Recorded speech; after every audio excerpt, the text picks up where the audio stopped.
Good evening and welcome to the Financial Week. I am Javon Keys. Let's start off with some news in the tourism industry. Jamaica's tourism sector exceeded projections for the summer period. Now, Tourism Minister Ed Bartlett says this is the best performance on record for the period.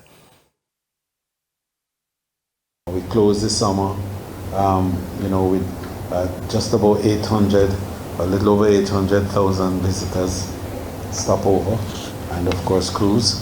And when cruises added 230,000, so we have just a little over 1 million visitors in the period, and we earned $1.5 billion for Jamaica in this summer, the highest and best that we have had, not just post-COVID, but ever.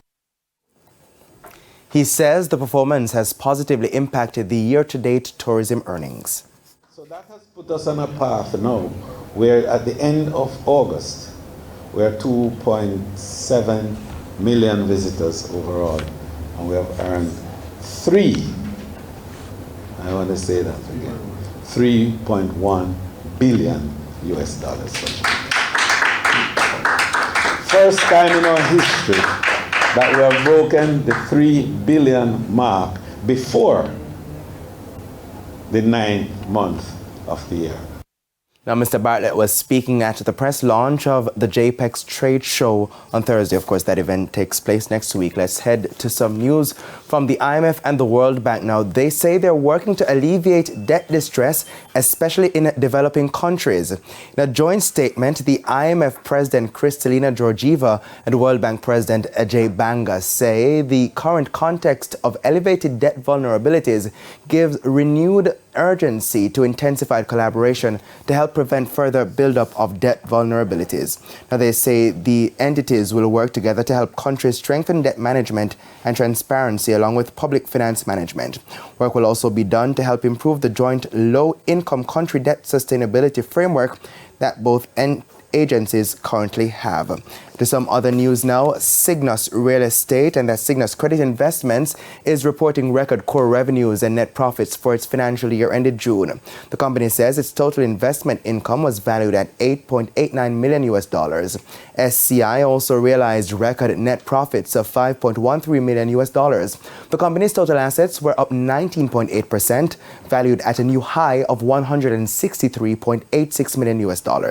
During the year, Cygnus Credit Investments concluded the full integration of Acrescent Financial Corporation. Now, the Executive Vice President and Chief Investment Officer at the company, Jason Morris, says it's targeting $1 billion in private credit transactions across the region over the next few years. To the foreign currency market now, banks and cambios are selling the US dollar for an average $155.45. $113.99 is the going rate for the Canadian dollar. The average cost for the pound is $195.43, while it's costing $169.20 for the euro. And finally, the JSE Index gained 1,820 points today, while the Junior Market Index lost 9 points. Among the 43 winners were First Rock Real Estate Investments US dollar shares, TTEC, Guardian Holdings, JFP and JMMB Group 7.5% shares. The 41 losers were led by Everything Fresh, or parent company Radio Jamaica Limited, Pulse Investments, Stationery and Office Supplies Limited, and Fesco. Now, 15 stocks closed trading at the same price they opened the session this morning. And that's the Financial Week. I'm Javon Keys. Good evening.